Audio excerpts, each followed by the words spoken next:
किसी के बहकावे में ना आए। कुछ शरारती तत्व हैं जो लोग माहौल को बिगाड़ना चाहते हैं, ऐसे लोगों से शांत रहें। कमाल है साहब, कमाल है। इसे ही कहते हैं राजनीति। जिस इंसान के मुंह से आप शांति बनाए रखने की अपील सुन रहे हैं वो कोई और नहीं, मुखलाल पाल है। साहब को साधारण मत समझिएगा, बीजेपी के फतेहपुर से जिला अध्यक्ष हैं और हिंदुत्व के लिए तो मानो डोनाल्ड ट्रंप। एकदम let's make Hindutva great again type नेता। लेकिन आप सोच रहे होंगे कि साहब तो शांति बनाए रखने की अपील कर रहे हैं, इन्होंने तो कुछ बोला ही नहीं, फिर उनके बारे में ऐसा क्यों कह रहे हैं। तो चलिए आपको हम इनके बवालिया बयानों के बारे में बता देते हैं। तारीख 10 अगस्त बीजेपी के जिला अध्यक्ष मुखलाल जी एक वीडियो जारी करते हैं जिसमें सीधे तौर पर चेतावनी भरे अंदाज में कहते हैं कि हम 11 अगस्त को किसी भी हाल में मजार के अंदर ठाकुर जी की पूजा करेंगे। इतना ही नहीं, लोगों से डाक बंगलों के पास पहुंचने का आह्वान भी करते हैं और जिला प्रशासन को भी लगे हाथ दिव्य ज्ञान दे देते हैं। यकीन नहीं है तो खुद सुन लीजिए। देखिए क्या है, प्रशासन को सारी जानकारियां हैं।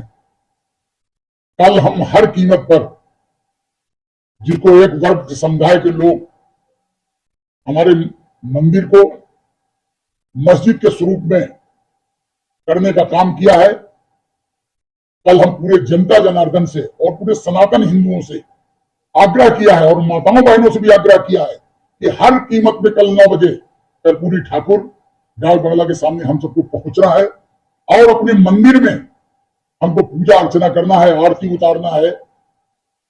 मैं प्रशासन से भी अनुरोध कर रहा हूं और मैं कह के आया हूं कि हर कीमत में कल हम पूजन और अर्चन करेंगे।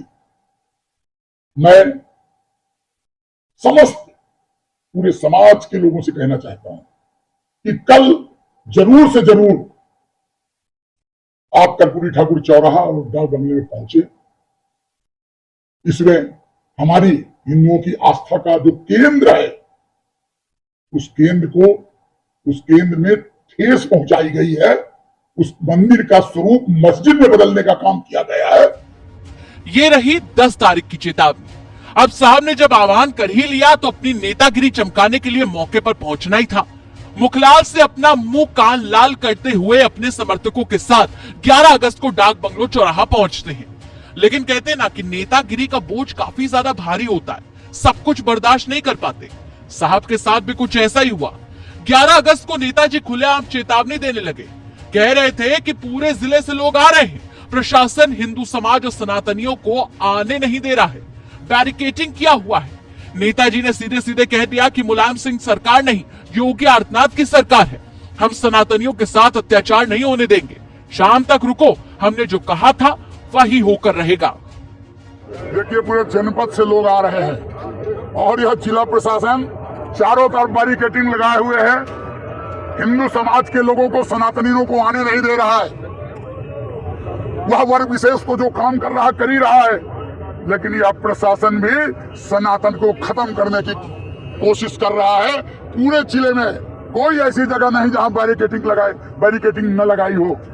मैं चाहता हूं कि यह मुलायम सिंह की सरकार नहीं है, ये बाबा योगी आदित्यनाथ की सरकार है। हम किसी को सनातन के नाम पे अत्याचार नहीं करने देंगे। आगे क्या रणनीति है? आगे रणनीति आप लोग यहाँ खड़े हो, शाम तक रहोगे, जो मैंने कहा था पहले वही होके रहेगा। अब चलिए साहब का तीसरा रिएक्शन भी सुन लीजिए। फतेहपुर मजार तोड़फोड़ के बाद जब वीडियो सोशल मीडिया पर वायरल हुआ, साहब शांति दूत बन गए। लगे लोगों से रिक्वेस्ट करने कि अफवाहों पर ध्यान ना दे, कुछ लोग माहौल बिगाड़ना चाहते हैं। अरे साहब जब इतना बोल ही दिया है तो नाम भी बता दीजिए कि किसकी हिम्मत हो गई कि माहौल बिगाड़ने में आपको चैलेंज कर दे। हम तो कहते हैं कि तुरंत 50% उस शख्स पर आप भी टैरिफ लगा ही दीजिए और कह दीजिए कि let's make Hindutva great again.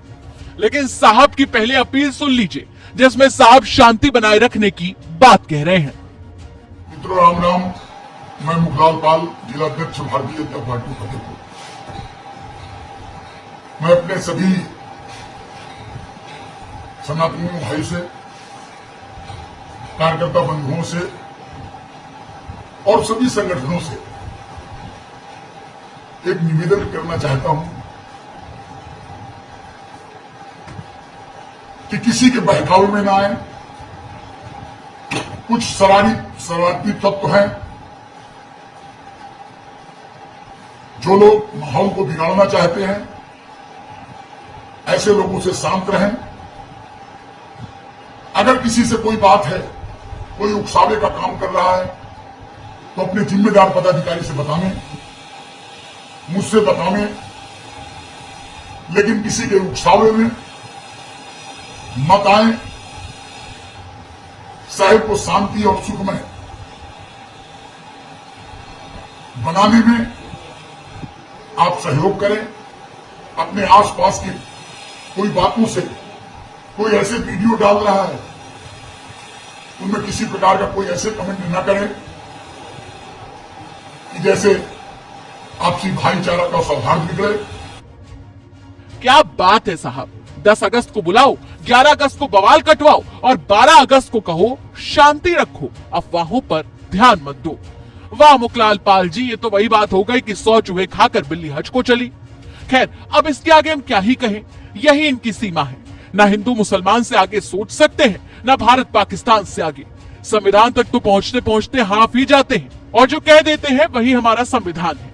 संविधान और कानून तो छोड़िए, लोगों ने तो इनके तंग सोच के बंद दरवाजों पर लोहे से लिख दिया है कि भारत की आत्मा को समझना आपके बूते से बाहर की बात है। बस बस नेताजी, रुलाएंगे क्या? अब इस मामले में एक्शन और प्रोटेस्ट शुरू हो चुका है। अब आपने क्या तय किया है? मुसलमानों को कोसेंगे या फिर पहले की सरकारों को?